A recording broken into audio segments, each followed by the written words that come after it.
Dževol. Marketing Rime. Evo nas, malo smo skratili uvodnu pjesmu s obzirom da što prije počnemo. Kao što sam najavio, moj današnji gost je Bruno Langer, kandidat za Europarlament i jedan od najžešćih i najglasnijih kritičara aktualne županijske garniture, odnosno vladajuće garniture. Gospodine Langer, dobro vam dan, dobrodošli u Istarski prvi. Dobar dan i lijep pozdrav svim slušateljima. Evo, malo ste se hvatali za glavu sad nešto. Stigao sam na vrijeme jer su malo raskopana Istra pred izbore uvijek. Teško doći od grada do grada. Ovako, Bruno Langer, europarlamentarac. Kako vam to zvuči? Pa kao Bruno Langer, svemirac. Ali nemoguće. Pa to je praktično nemoguće. U stvari to je isto kao, ja sam vrlo realan, to je isto kao da sa ljestvama želim doći na mjesec, tako je da se dočepam Europarlamenta. Naime, odmah da kažem da su to prvi povijesni izbori, nevjerovatno je koliko to nije prisutno u medijima. Već samo se govori o anketama, kao što je danas i jučer izašla anketa, da će vladajuće, dakle etablirane stranke, odnijeti 6, odnosno ovi drugi 5 i eventualno još jedna stranka, laboristi, jedan, ovi drugi svi ispod 3%. Ispod 3%, to je da. I za očekivati, bit će mala izlaznost, ljudi su štufi odlaziti na izbore, ali mislim da je greška napravljena, trebalo je ljudima barem reći o čemu se radi. Da, ljudi u stvari ni ne znaju. Ali evo sad će saznati jednu drugu stvar.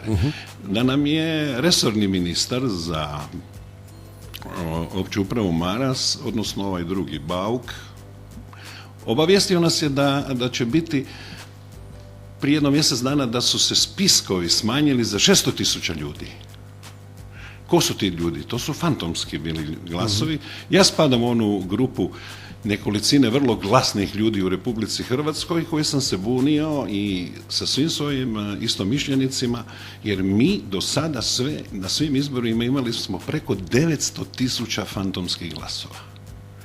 E sada, ako smo na referendumu za Europsku uniju imali 970.000 glasova viška, sad je resorni ministar kazao da je to smanjeno, prvo je rekao prije 2-3 tjedna za 600 i sad ovih dana za 760. Dakle, niko nije ni glasao. Ne, to su fantomski listovi. Jer mi smo u jednom trenutku imali više glasača u Republici Hrvatskoj nego što ima stanovnika. Evo da uzmem zadnje lokalne izbore, 205.000 stanovnika Istre, 201.000 s pravom glasa. To je vam pamet. Da. Jer onih ispod 18 godina koji imaju pravo glasa bi samo trebalo biti negdje između 20-25%. Dakle, 40.000 samo u Istri bilo fantomskih glasova. Zanimljivo je da ni jednoj ni drugoj, takozvanoj ljevici, ni takozvanoj desnici, jer to je sve takozvano, to se samo rotiraju kadrovi, je odgovaralo to, a budući da su sad za Europski parlament izbori, onda vjerovatno je došlo izvani da prestanemo s tim cirkusom, jer o tome čak i američki kongres, o toj lakrdiji. Dakle, skoro 1 milijun ljudi više, fantomskih ljudi na izborima. Ali da ne gubimo vrijeme na tome, na tu vrst edukacije. Ajmo mi u ono zašto sam ja rekao svemirac. Pa sad je jako puno prisutno priče o tome da su svemirci već ovdje. Da. I jedan svemirac je nedavno bio i u Zagrebu. On se zove Štefan File, jer je on zaista svemirac, jer je rekao da Hrvatska zadovoljava sve uvjete i da Hrvatska može ići u Europsku uniju. Kako može zadovoljiti, recimo, poglavlje 23, koje govori o pravosuđu i korupciji, kad smo mi ovdje carstvo, oaza, jedinica mjere za korupciju, trebala bi se zvati jedan Hrvat. Jedan Hrvat, da. Jer mi smo na svim razinama skloni korupciji. Evo imate sad profesore, love, pa ovo. Dakle, u čemu je stvar? Ljudi koji kradu, ovdje mi živimo u inverznom vrijeme, dakle, vremenu i prostoru. Ljudi koji kradu uopće nisu neomiljeni. Jer valjda svaki čovjek naš u sebi negdje misli pa možda ću se dočepati ja neke takve pozicije. Dakle, šalje se vrlo, vrlo loša poruka mladim generacijama. E sad dolazimo glavni lik, odmah moramo doći. sve je lažno, sve je inverzno, pa tako imamo i jedinog nezavisnog kandidata koji se hvali, ja sam jedini nezavisni, kao što sam od Istre napravio brend, napravit ću od Hrvatske. Ko je taj opet svemirac? To je Ivan Jakovčić, aktualni župan županije Istarske, u stvari, rekao bih, politički mrtvac. On je zombi koji se pojavio na europskim izborima, jer on čas odlazi, ljetos je kaže, rekao da odlazi, pa čas se vraća. Dakle, on je malo malo je vani, malo je unutra. Ali mislim da bi njega trebalo staviti unutra najmanje na 5 godina da se svi mi od njega odmorimo. Jer je doista zamorio već ove ljude, odgojio je jednu seriju mladih političara koje on zove da su to nove zvijezde na političkom nebu Istre. Ja bih rekao da su to zvijezde repatice i one krijesnice zvijezde koje samo kratko zasjaju. Zašto? Jer oni su njegovi klonovi. Tragedija je za ovu Istru koju mi govorimo, mi smo poodavno u Europi. Ne bih to rekao. Naime, i u Europi ima kriminala, ima korupcije, ali tamo se to sankcionira. U Hrvatskoj je to neizvodljivo jer imaju Bajića. To je čak i pohvalno u Hrvatskoj. Da, ne, imaju Bajića. Imaju policiju, imaju pravosuđe koje štite kriminal i korupciju, a najmanje da bi to proganjali. Dakle, mi sad govorimo o europskim vrijednostima našim. To je sve tema euroizbora, kako mi to idemo u Europu. Ja se bojim. Kao euroskeptik, prije svega, što će se dogoditi s nama, a još više brinem šta će se dogoditi sa Europom. Jer dolaze horde bandita. Od 1.7. horde, a to je vrlo, političari su kvarljiva roba. Ja mislim da ovi Briseljani ne znaju ko im stiže. Europa nije ni pripremljena na nas. Pa ni malo, ni mi na njih, ni oni na nas. Mi smo u stvari kao trojanski konj, oni ni ne znaju što dobivaju. Znaju oni jako dobro ko im dolazi, ali uzmimo slučaj Rumunjske i Bugarske koja je ušla u Europsku uniju, tamo je bila jedna heroina koja se zove Monika Makovej. I ona je bila državni, ona je bila rumunjski Bajić, samo sušta suprotnost od njega. Ona je ganjala ove tipove, pa i tamošnjeg premijera, sve je pozatvarala i onog trenutka kad je Rumunjska ušla u Europu, svi su oni izašli iz zatvora. Prema tome, nemojmo se mi zavaravati da će neka Europa, jer Europa ne funkcionira kao što su to Sjedinjene Američke Države, nema Europa FBI, nije ona funkcionalna federacija. I nemojmo se zavaravati da ćemo, kad uđemo u Europsku uniju, da ćemo istog trena riješiti problem nezaposlenosti i ono što je najgore, problem kriminala. Dakle, ne smatrate da bi tu moglo biti? Ne, pa zašto? Ko bi to? Pa praksa pokazuje. Rekao sam ovo na rumunskom primjeru. E sada, najveća, ono što mene ovo sve zabavlja. Jako me zabavlja, jer sam bio na prvim izborima 90. povijesnim izborima za, kad je višestranačje uvedeno, takozvano višestranačje, za koje se još moramo izboriti, jer ovdje se samo radi o rotaciji kadrova preko 20 godina. I s druge strane imamo sad ove povijesne izbore na koje će se izabrati 12 ljudi. Po prvi put Hrvati će imati svoje predstavnike u Europarlamentu koji će biti 350 plus predsjednik. I šta je tu značajno reći? Ako bude građani odabrali ove etablirane stranke, onda će ti momci i cure koji će tamo predstavljati nas ne polagati građanima račune, nego svojim partijskim šefovima i tu će se peglati informacije. Ako se izabere barem jedan čovjek koji slobodno misli, a to zasigurno nije lažni nezavisni, on kaže, čitam ja jučer na nekom portalu, kaže Jakovčić, ja sam jedini nezavisni na izborima. On nezavisni. Onda šta sam ja, ako je on nezavisni? Dakle, on želi biti nezavisni, on sanjari da bude sanjari da postane ono što sam ja. Ja sam istinski nezavisni, on nije. Jer je on predsjednik stranke koja se zove IDS. Te iste stranke koje je vašeg sugrađanina Damira Kajina kao potpredsjednika praktično luksirala iz te stranke jer je imao ideju da se kandidira za župana kao nezavisni. E sada, ja jedva čekam ovu nedjelju. Ne zbog rezultata, jer ja znam da on ne može proći. Pa ja sam se kandidirao zbog njega da vide ljudi što je istinski nezavisni i što je ovaj lažni. Ovdje sve je lažno, sve je naopako.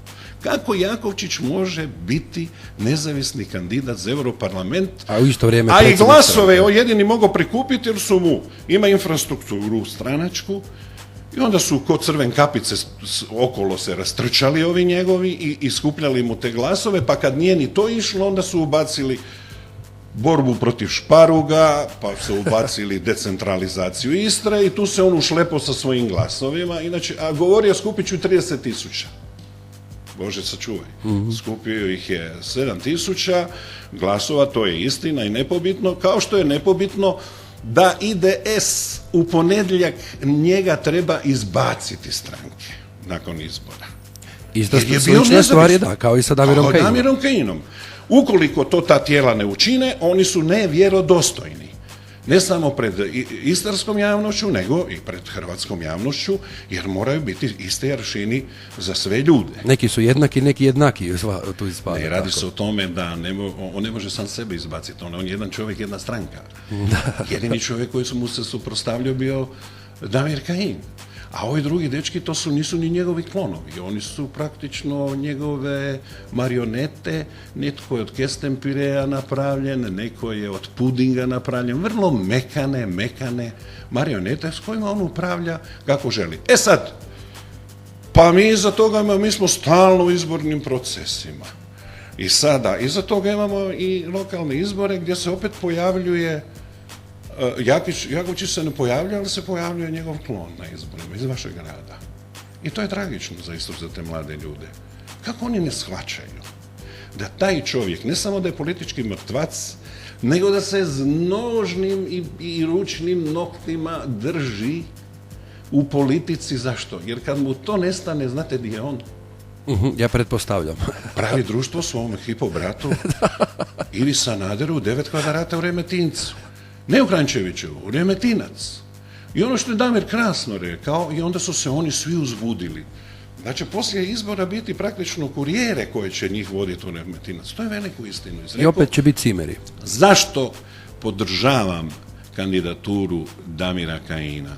Iz jednog razloga što je dokazao ono što sam uvijek u periodu dok sam ratovao s njim, bio sam vrlo ljut na njega jer sam znao da je čestit čovjek. On je sad s ovim dokazao da je čestit čovjek. I da takav čovjek može donijeti promjene. Ovi kad čujemo, ovi neki drugi govore promjene, ovi od Kestempireja, onda meni dođe zlo. Dakle, može onaj koji ima hrabrosti, koji je stavio svoju političku karijeru na panj, koji je stavio svoju obitelj, pa on je mogao ostati u Zagrebu i tamo biti u Saboru i omiljen, ali zašto? Prešlo je i fenomenalno, ali prešlo je sve limite je prešlo. Sve limite je prešlo i na kraju krajeva ovo što se zadnjih dana i otkriva, da praktično vi nemate u toj bolumenti tih gradonačelnika i načelnika Istre nijednoga da nema neki brežuljak sa selom, sve po uzoru na ovog velikog vođu. Mora imati selo, ali jednu kuću najmanje manje od šefa, da ga ne bi ovaj klepno po ušima. Ovaj mora imati najviše. Ovaj bi mora kupiti onda još jedan. Onda šef si dovuče na račun, i sam tvrdi tamo kod Stankovića da je on tamo udaljen kilometrima ovdje. Pa onda zašto nije objasnio Stankoviću kako je preko 5 milijuna javnog novca investirano da mu se dovede voda? Kompletna infrastruktura. S druge strane, ja kao Puležan sam jako ogorčen da na onim pločama koje sam ja djetinjstvo proveo na Portarati, oko Slavoluka Sergijevaca, da su te ploče završile u njegovom selu. I on sad hoda po njima. Ja mislim da su i Porečani razočarani da iz njihove bazilike, gdje su stoljećima majke molitvama oplahivale grede, završi u njegovom vinskom podrumu.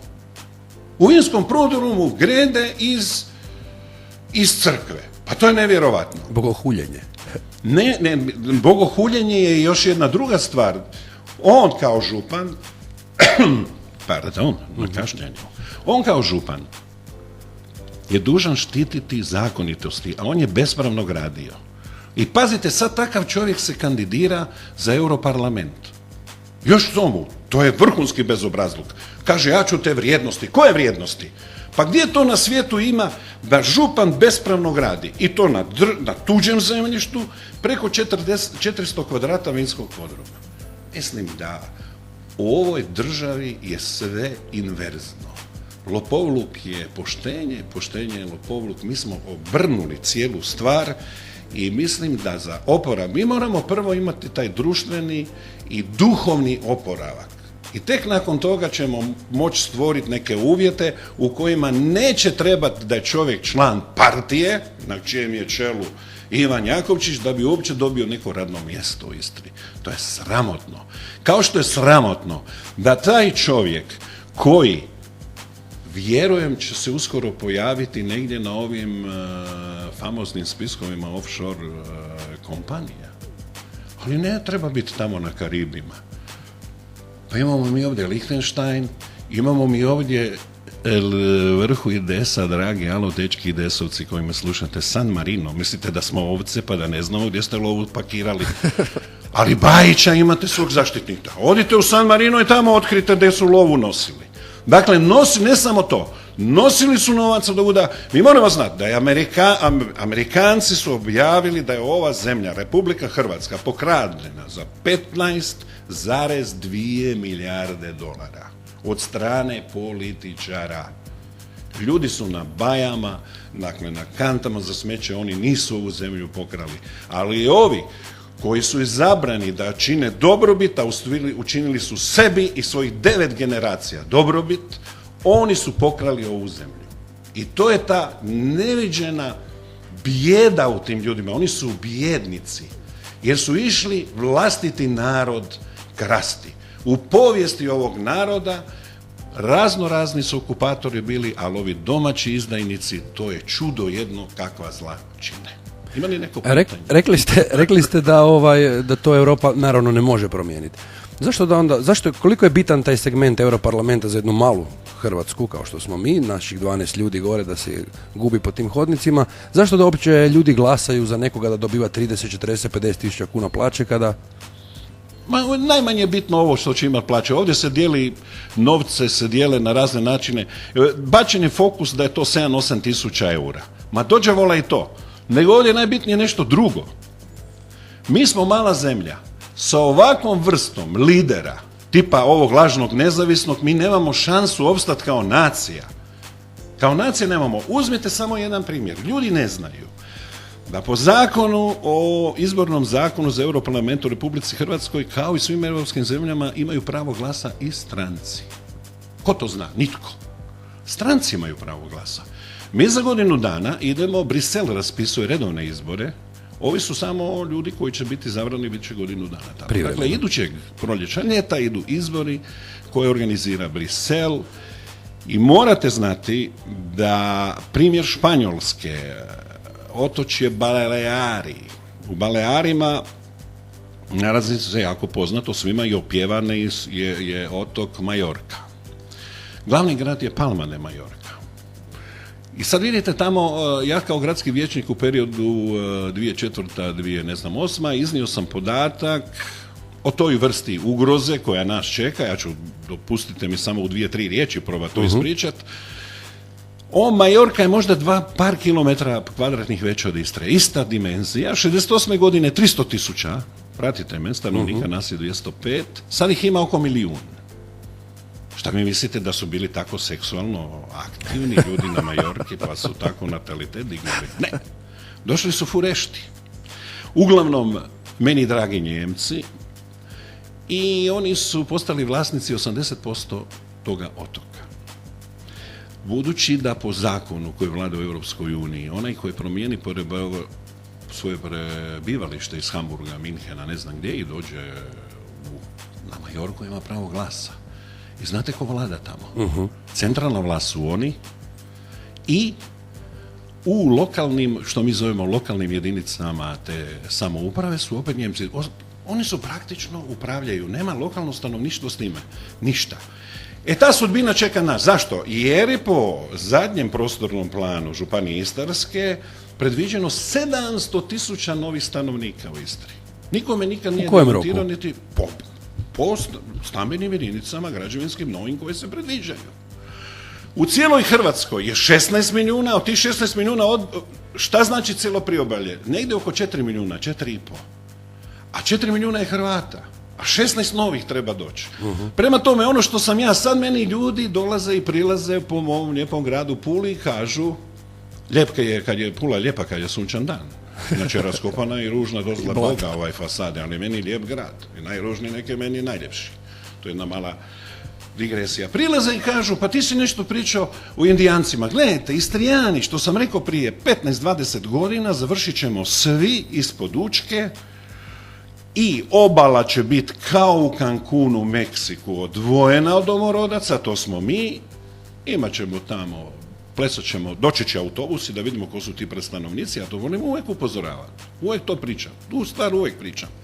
Plesat će se balon, svirat će se roženice, turisti će zadovoljni otići, a Istrijani u rezervatu kao Indijaci ispod Učke, to je budućnost. Ili možda u Buzetu. Evo, Da. to je jedan ok parcela Vi iz za...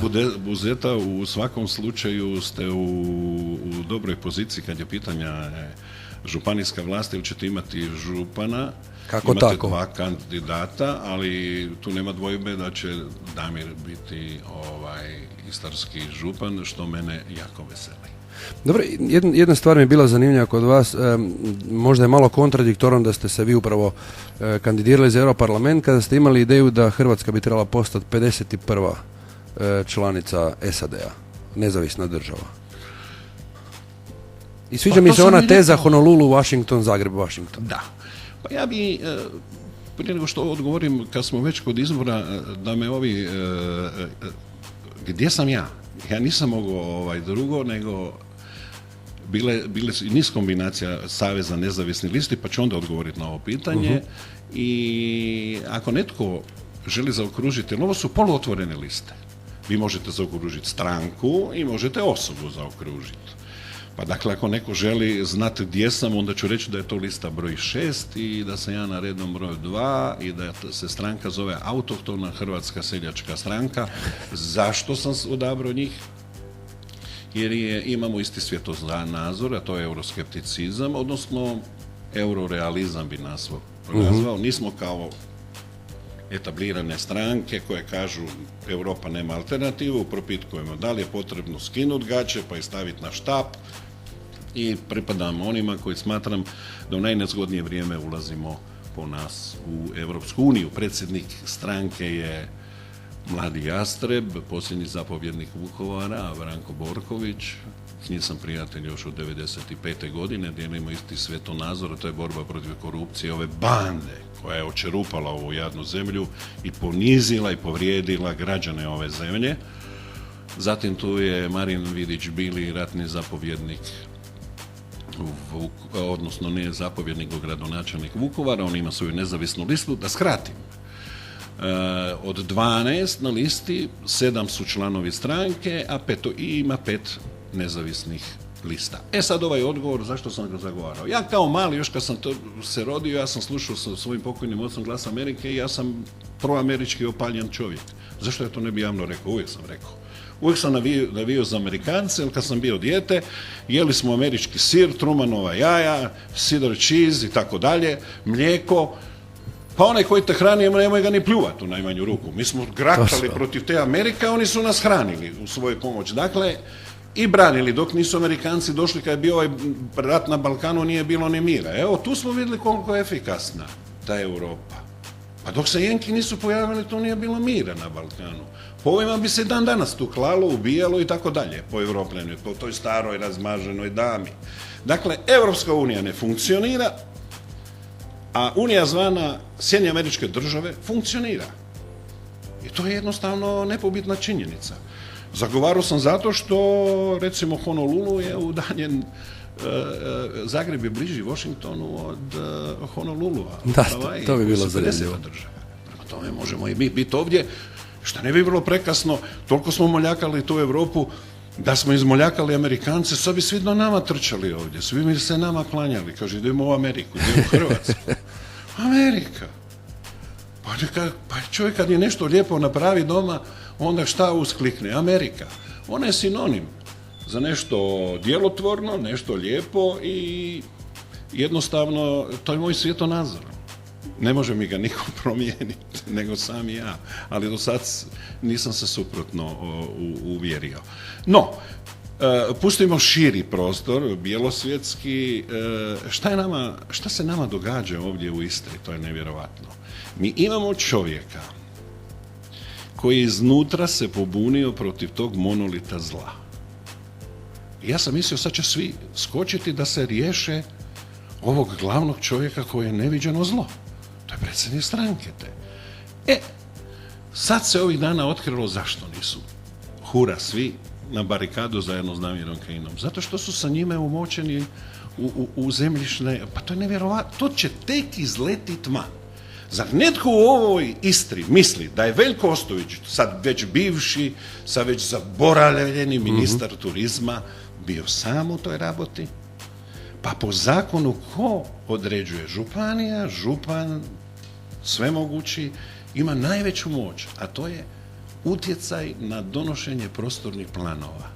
Prostorni planovi, ili kao što mi to zovemo, radio sam skoro 20 godina u upravi, nemojmo to zaboraviti, to u Skupštini općine Pula, pa nešto znamo o tome, da se zovu te markice, on samo odredi da se tu može i onda ovi na lokalnoj razini malo širo to razrade, ali za koga? Ma ne za građane, seljake, trudbenike Istre, nego za sebe. Za sebe. I sada, mi imamo nonsens nad nonsensima da se jednom čovjeku spočitava imaš mirovinu, a i onaj Furio Radin, koji je umjesto njega sad došao tamo i on je uzeo tu istu mirovinu. Ovi mu spočitavaju, ali ne spočitavaju Radinu. Nekoliko stotina njih je uzelo, svi koji su mogli, IDS-ovci su uzeli, ne, nego je fokus na njemu. Kaže, nema tu nešto je s mirovinom, a s druge strane ovi su uzeli sve brežuljke, sva brda, sve livade i njive, sebi prepisali i nikom ništa. To je u redu. Nego sad ćemo reći da li je on trebao uzeti mirovinu i ne. Kad sam tu čuo tu priču tim mirovinama, to sam se samo grohotom nasmijao, pa će sad ovdje ispad da sam žestoki pobornik Damira Kajina. Nisam žestok, nego više od toga. Zašto? Jer je taj čovjek imao tu snagu i tu hrabrost da se pobuni i nemojmo zaboraviti. Pustimo mi te europarlamente, proći neće. Junak zla. Međutim, moramo znati da slijede nakon toga vrlo važni izbori koji se zovu lokalni izbori, gdje mi odlučujemo o svojoj sudbini. Ja znam da u 20 i toliko godina i svi znamo da je napravljena u toj klijentelističkoj šemi jedna ogromna mreža ljudi koji ovise o tome zlu. Međutim, svi oni koji su dvojbi, kojima se gadi više politika, moraju izaći van i glasati za promjene. Ali mislite da je Istra dovoljno demokratski sazrela da glasaju za neku treću opciju ili? Nema treće opcije. Odnosno drugu opciju u ovom pogledu. Ima prva opcija. Prva opcija su promjene, a promjene može samo jedan sprovesti čovjek. A to je Damir Kajin. Zašto? Jer je taj čovjek bio u sustavu cijelo ovo vrijeme, ali je bio samo van izvršne vlasti. I sad, kad je razotkrio šta se, svi kažu, šta je on radio 20 godina? Pa šta ste vi radili 20 godina kad je bio Sanader na vlasti, ne smiješ pisnut, ne smije. Ja sam jedini Sanadera u Latinici prozvao i rekao da će on završiti u avionu u bjekstvu. To mu nije uspjelo, nije stigao do Minhena, a da će on ministri završiti u zatvoru. Pa dakle, nisam ja nikakav vidoviti Milan, nego jednostavno se to nametalo. I shvatilo se da će to mora biti tako. Kao što kažem, skačem pomalo, imam puno toga, uvijek volim reći da mi krčka u glavi pod kalotom mozak, kao kad neko stavi pred Božić da mu se krčka sarma, tako se meni misli. Krčka i onda znam dosta, tome spočitavaju, znam dosta biti konfuzan, ali u jednoj stvari sam vrlo jasan. Moraju svi u Istri izaći na izbore, mi odlučujemo. Nije ovo farsa da su ovo povijesni izbori, jer ako ovi sad ne odu ropotarnicu, vladat će još 100 godina. 100 godina će biti još mršavih godina za obične ljude, nikakve šanse, samo pušta obećanja. Dakle, treba se opredijeliti i izaći van za istinske promjene. Mislite li da je tu Jakovčić pogriješio kad se tako olako riješio Kajina? Jer u principu mu sad Kajin jedina prava konkurencija. Pa ne, on je bahat čovjek. On je teški ovisnik, Jakovčić. Teški ovisnik. Sad će neko reći da ću spominati neko bijelo, žuto, ovisnik o vlasti. To je gore nego ovisnik o žutom i bijelom. On je teški ovisnik o vlasti. I on s ovim poltronima koji o njemu, taj njegov ego pumpaju cijelo ovo vrijeme, jednostavno izgubio osjećaj za stvarnost. Pa kako je on mogao dopustiti da Damir Kajin bude istarski župan koji mu je cijelo vrijeme spočitavao njegovu poslovno bratsku vezu sa Sanaderom i da on upravlja s onim procesima koji se zovu namjene zemljišta, ono što sam prije rekao što ima župan. Kome ćemo mi dati tu najveću ovlast u ruke? Čovjeku koji će slušati i biti na daljinski od ovoga koji nas je već nakon. Dobro, ali ukoliko na izborima ponovo dobije IDS, mislite da bi ponovo konce vuko Jakovčić, da Valter Flego ne bi uspio izboriti neku svoju samostalnost? Molim vas lijepo, pa ovo je u najmanju ne bi, to je smiješno. Odgovor se zna. Ukoliko Valter Flego, a on to ne može ukoliko, ne bi ja ni ovo ukoliko. Jer trebaju klonovi Ivana Jakovčića otići čak. Jer on sad kaže, mene nema, on je u nekom košmaru, u stvari da ja budem precizan, on je u goloj borbi za svoju slobodu. Za slobodu je taj čovjek. I oni su svi, blago rečeno, ima jedan vulgaran izraz, ali on voli reći da je on piškio, pa kad se testirao na droge, a ja bih rekao da se on ukakio. Da ne kažem onu malo grublju riječ. Oni tako meni i djeluju.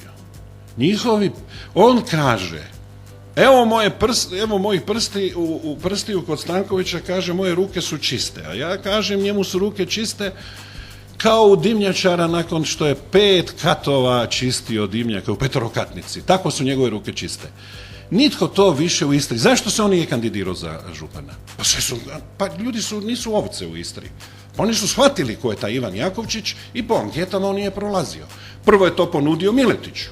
Jel istina? Je. Čak i njegov tvorničko glasilo IDS-a, tvorničko glasilo koje se zove Glas Istre, to i pisalo. Prvo Miletić, jer posebno o medijima da ne govorimo, da smo tu mali koji preti atomskim bombama je mala beba u kontroli medija u Sjevernoj Koreji, prema kako Jakovčić ovdje kontrolira medije. I onda imamo situaciju da iza Miletića se to nudi Tuliju Demetliki, dobar dan Labinjani, vi nas slušate, vaš Tulio treba biti župan, ali nije, onda su ponudili sponzor, pa čovjek se smrzno, mislio je, zašto niko nije htio ići u sukob sa izgubljenu bitku sa Kajinom. I koga nalazi? Nalazi njegovo političko čedo u njegovom gradu, pa to je podvala. I meni je samo, ja Valtera osobno znam, i meni je samo žao da je Valter prihvatio tu igru i to je već igra bila prljava i da je to prihvatio, tu prljavu igru čovjeka koji je već politički mrtvac, samo vidim da bi ga ovi dečki rado balzamirali kao što ovi u Venezueli oče Čaveza. Ili da bi oni još u nekim mauzoleju. Ne, po tom političkom mrtvacu treba ga lansirati tamo od kud je došao. On je vjerovatno došao negdje iz svemira. To su ti svemirci koji nas napadaju. I možda bude Bruno Langer ako uđe u Europarlament. Da. Gospodine Langer, već smo dosta prešli preko predviđenog vremena, ali nema veze, bilo je zanimljivo. Možda za kraj neki zaključak o povijesnim izborima, lokalnim, koji su u principu biti nego Europarlament. Pa za Europarlament bi isto rekao da ljudi bi trebali izaći. Svi izbori, to su šansa. Neće nitko ništa rješavati nego mi sami, ali zasigurno su daleko bitniji ovdje za nas, za istarskog čovjeka, ovi lokalni izbori. I gledajte, ovo je jedina šansa sada. Da Istar krene nekim drugim putem. Tu ima puno podvala. Pa upravljat će se iz Zagreba, pa neki zapadni Kvarner. Sve su to već oprobane iz radionice Ivana Jakovčića i njegovih PR agenata. Jer oni, vidite, ja nemam PR agenta, to se vidi po načinu kako govorim. Ali vi kad imate ovdje neke goste, pogotovo ove klonove od Jakovčića, oni su u stvari roboti koji govore.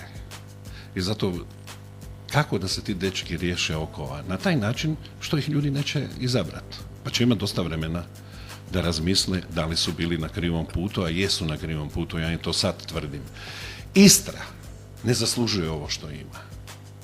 Ne može biti ove pljačke, ne mogu biti ti novi feudalci sa tim brežuljcima, zemljištima. Istarski seljak može poginuti, neće dobiti pedal zemlje, oni su samo sve sebi, ne samo društveno zemljište, nego su posegnuli i za privatnim zemljištem, to je ovaj slučaj gdje je bio Veljko Ostojić, i svatko je politički kratkovidan ako misli da je Veljko Ostojić sam to unutra. Vrijeme će vrlo pokazati da je vrhovni šef tu bio unutra, jer to bez njega ne može. Ne može se petorazredna utakmica odigrati u Istri da on nema tu neke svoje prste, da ne gleda.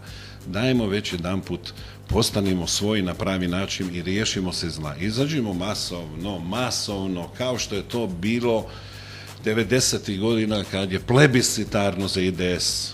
Onaj IDS, onih vrijednosti, 97%, 100% ljudi plebiscitarno su birali te ljudi, tad su to ljudi. Zašto ja onda nisam graktao? Pa ja sam bio na tim feštama. Kad IDS dobio preko 90% glasa, 73%, ajde pretjerujem, a to je plebiscitarno, u Pazinu, ja sam bio na toj fešti. Pa tamo je bio i Nino Jakovčić, taj dan moja mama umrla, sjećam se, izrazio sam mu sućut. Tad smo još razgovarali. Bio je Drvjanko, svi su bili. Dakle, sve on to počistio, sve on to otjerao i upropastio jednu najljepšu priču koja se zove IDS. Ja nisam protivnik IDS-a. Ja sam bio na prvom kongresu IDS-a kad njega nije bilo. I mnogi od njih. Ja sam tamo bio i to zadnji govornik. Kad bio pokojni i Martinčić, ali tu su ovi drugi živi svjedoci. Dakle, jedno od najljepših priča koja se dogodila u Istri, on je rovina, on je uništio. Oni njegovi moraju otići i IDS mora biti ono što je bio 90. godina. Ali bez ovih koji su ga upropastili, s time bi završio. A kako to učiniti? Izađemo i na izbore, maknimo ih i vratimo te vrijednosti iz 90-ih na koje smo svi bili ponosni. Gospodine Langer, hvala vam na gostovanju u Istarskom prvom. Želim vam puno uspjeha u ovim izborima i puno više, naravno, od 3%. Najljepši pozdrav svim vašim slušateljima sa samo jednom željom. Nek vam Bog da zdravlja i sreće, jer je to ipak najvažnije. Evo, hvala vam i do slušanja.